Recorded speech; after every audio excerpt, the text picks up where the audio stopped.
Flavio Pitela, señores, aquí. Ayer fue que te conté lo de Hemingway. El martes. Yo estaba viendo una película que no me acuerdo el nombre, de un periodista que va a La Habana y se hace amigo de Hemingway. Un tipo que le escribe diciendo que había marcado su vida, qué sé yo. Hemingway le responde, increíble, y va a La Habana. Bueno, en un momento están tomando un daiquiri en el Floridita, en La Habana, y Hemingway le dice, decime un número, y el tipo le dice 6. Bueno, te voy a hacer un cuento de 6 palabras. Y el cuento era, zapatos infantiles se venden sin uso. Y a partir de ahí a vos se te ocurrió hacer el tema del duelo. Sí, me quedé traumada con esa frase que es un microcuento, un microrelato que se le atribuye a Hemingway. Dicen que fue también otra de los orígenes de una apuesta que hizo con unos amigos escritores, en el que decían que podían contar una historia en la menor cantidad de palabras posibles, ¿no? Como un microrelato. Es profundamente maravillosa y triste esa... Sí, claro, terrible. Esas 2 líneas de 6 palabras, que en inglés es peor porque es baby shoes, o sea, queda más claro que es zapatos de bebé. Baby shoes, claro, para la traducción, para que queden de 6 palabras, está muy bien, zapatos infantiles, de todos modos. Y bueno, y me quedé pensando, y justo en la feria de editores, alguien, que no recuerdo quién, en el tsunami de gente que era eso, pasando por un stand, me recomienda un libro que se llama Medias de Unicornio, de Yaisa Conti Ferreira.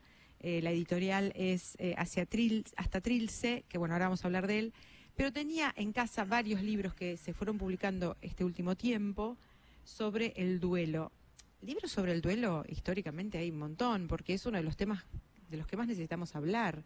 La muerte de un ser querido debe ser uno de los temas que más necesitamos verbalizar. Hace poco sacó, por ejemplo, MC, un libro que se llama Efectos Personales, de Marina Mariach, que cuenta la muerte de su madre a partir del suicidio de su madre, que es precioso, profundamente doloroso, pero muy bien escrito. Y me había llegado, un tiempo antes del de Yaisa, un libro de Delphine Horvilleur. Delphine tiene algo en particular, que es rabina, escritora y filósofa, y se dedica a el trabajo paliativo con los deudos, digamos, con la gente que queda el duelo, con el tema del duelo, ¿no? Análisis, terapia. Ella como rabina obviamente asiste a los entierros de toda su comunidad.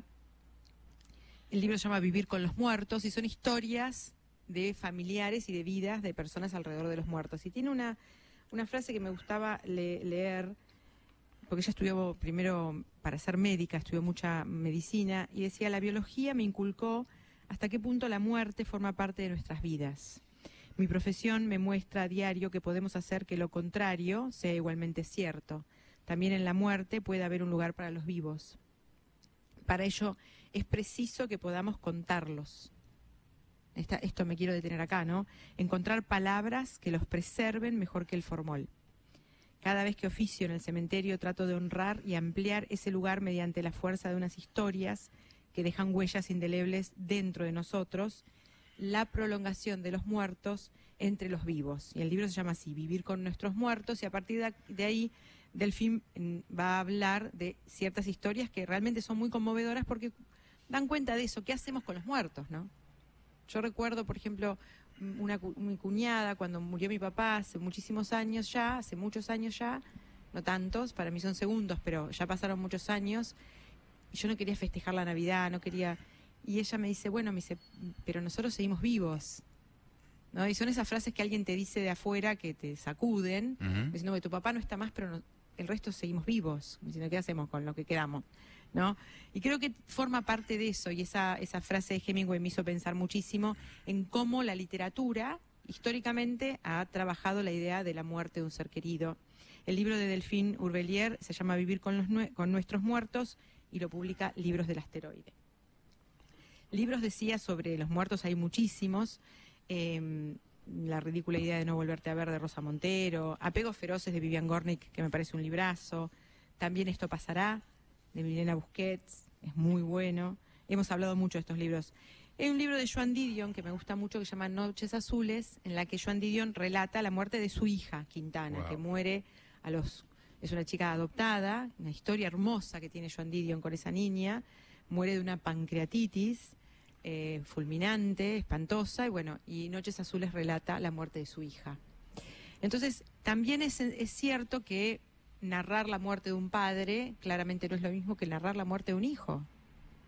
Porque yo recuerdo un cuento zen, hay un libro que se llama 100 historias zen, que es muy interesante, y hay uno que siempre me pegó de muy chica, muy fuerte, que decía así, ¿no? Que un hombre de muchísimo dinero va a un monje zen y le pide que le escriba algo que quede para la prosperidad de su familia, ¿no? Es algo que realmente indique la prosperidad de mi familia. Entonces el hombre le dice, bueno, vengan unos días que se lo doy.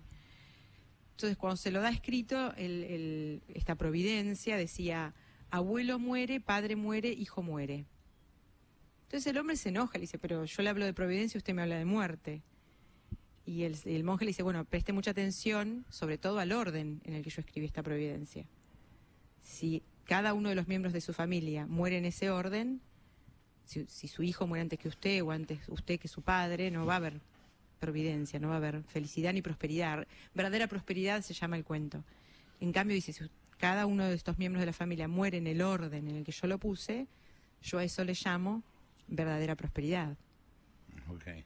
¿No? O sea, morir en el orden de más viejos a más jóvenes. En un orden natural. En un orden natural. Entonces, escribir sobre la muerte de nuestros padres, en general, hay un libro que se llama Arboleda, que lo publica también Libros del Asteroide, en el que una mujer cuenta un plan de un viaje que hace con su marido que estaba enfermo por Italia. Entonces el marido muere y ella decide hacer el viaje que había planificado años con él, sin él, ¿no? Y es precioso el libro, pero bueno, es una muerte fraternal, digamos, es de un par, tiene otro sentido. Ahora, la muerte de un hijo, ¿cómo la narrás? Sí, claro. Es inanarrable, no existen palabras, no hay forma.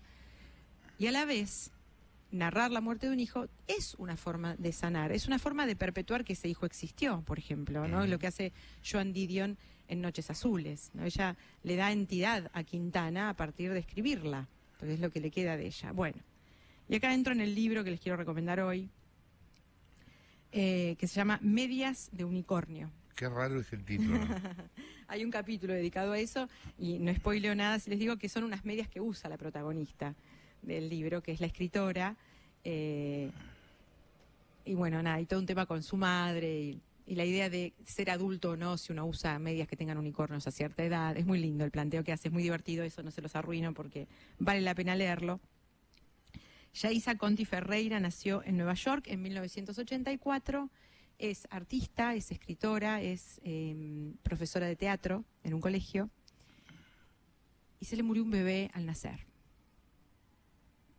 a las 3 semanas. Antes de que naciera el bebé, se sabía que el bebé había nacido que tenía una malformación, que era muy difícil que sobreviviera, y finalmente no sobrevivió. Y entonces, en Medias de Unicornio se cuenta ese duelo, el duelo de un hijo. Hay una parte dedicada a qué pasa cuando una mujer pierde un embarazo, y ella tiene una amiga que había estado embarazada al mismo tiempo que ella y había perdido el embarazo, y la amiga misma le dice, mira, yo perdí un embarazo, vos perdiste un bebé, son dos cosas distintas, son dos cosas totalmente distintas. Sí, claro. Bueno, ahora el punto es cómo narrás la muerte de un bebé, ¿no? ¿Cómo lo narrás como Hemingway, ¿no? Se venden zapatos de bebé sin uso. Bien, ahí está todo el dolor contenido en 6 líneas. O lo narrás como hace Yaiza en este libro, que es un librazo en el que increíblemente te reís, te enojás. Yo, que me cuesta mucho leer libros sobre duelos, en líneas generales, porque soy muy llorona, no lloré, cosa que habla muy bien del libro.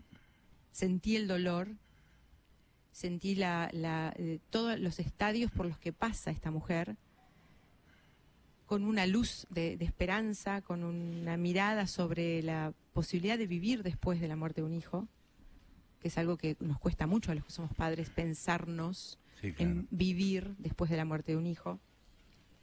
Entonces el libro, que insisto, publica una editorial que se llama Hasta Trilce, es preciosa, en la tapa está ella, toda hecha un bollito, desnuda, dormida con sus medias de unicornio.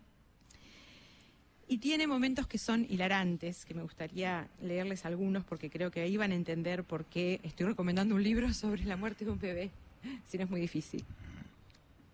Primero hay un momento mágico en el libro en el que uno de sus alumnitos, es muy chiquito, ella vuelve a dar clases, y cuando él se le acerca, es todo un capítulo dedicado a las cosas que decimos cuando a alguien se le muere un hijo, las frases. ¿No? Hay una parte que dice, ahora tenés un angelito en el cielo, y dice, mierda, me importa un angelito en el cielo, no quiero, no me sirve, no le sirvo. ¿No? El enojo, la bronca, la culpa, bueno, ahora vamos a ir porque transita por todos los estadios y nos lo cuenta. Pero hay una parte que uno de sus alumnitos le dice algo que es muy sabio y hermoso, y dice así, ojalá no se te muera ningún hijo más. Me dijo Santino, un alumno de 5º grado, hace unas horas. Le di un beso ahogado en la cabeza y me fui rápido al baño antes de que se dé cuenta de que me había partido al medio. Pero es hermoso el deseo. O sea, se te murió un hijo, no, ojalá no se te muera otro hijo. Dice, me gusta trabajar con niños, es maravilloso y difícil. A veces más difícil que maravilloso y a veces al revés, aburrido nunca. Jamás pasa lo que pensaba que podía pasar. Nadie más que un niño de 10 años se hubiese animado a decirme semejante frase. Los adultos, en cambio, me resultan insufribles, predecibles y, sobre todo, caretas. Desde que pasó lo que pasó, me bombardean con sus frases de comodín. Y todos lo decimos, ¿no? Entonces, hace una lista.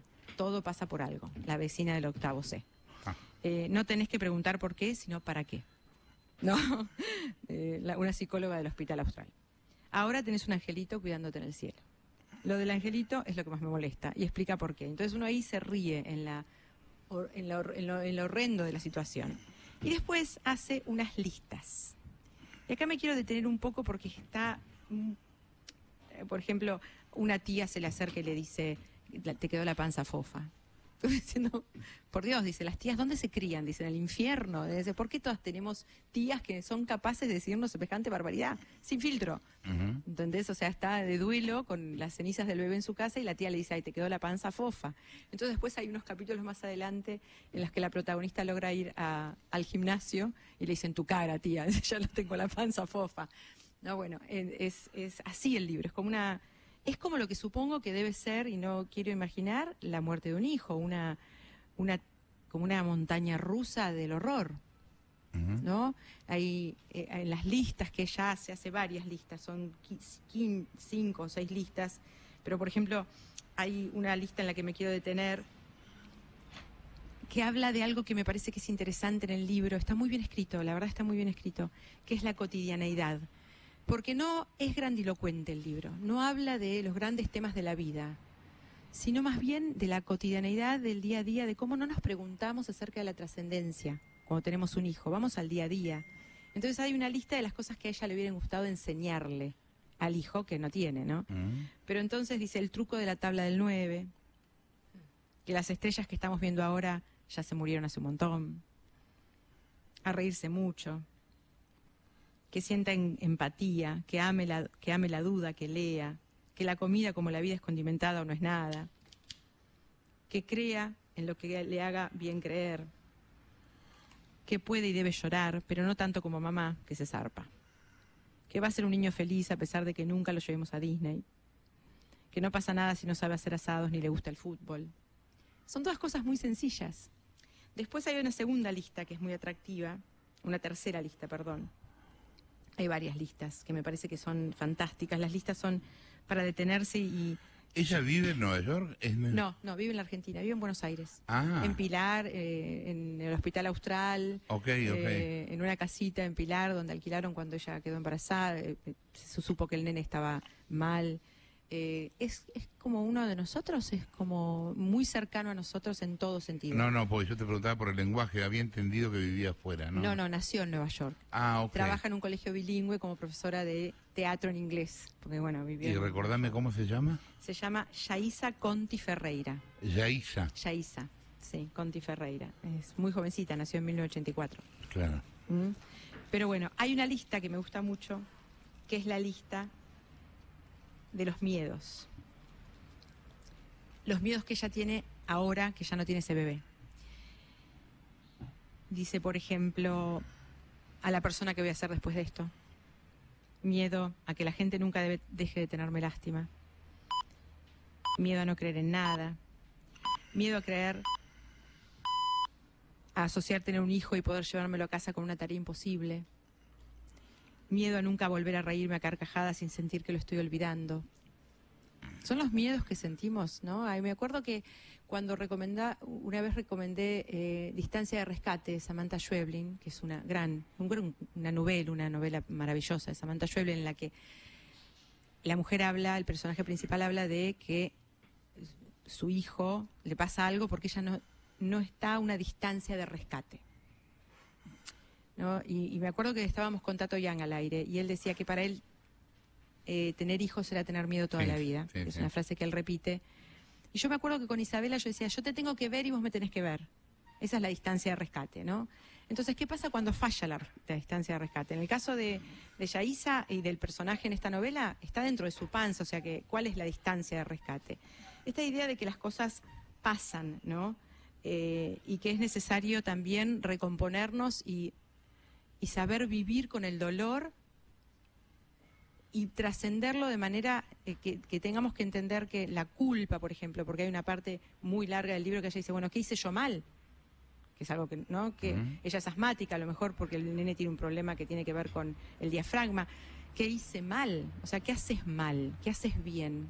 ¿Se da? ¿Cómo es? ¿Cómo resulta? ¿Qué haces con eso? Es un libro precioso, necesario. Tenemos que hablar de estas cosas, porque a mucha gente le pasa alrededor nuestro, a nosotros mismos, a todos nos puede pasar. Nadie está libre. Bueno, ¿qué hacemos con eso? Escribir, contarlo, reflexionar sobre eso, es una manera también de transitar el dolor en comunidad. El libro se llama Medias de Unicornio y no sé si no es hasta ahora el libro más lindo que leí en el año.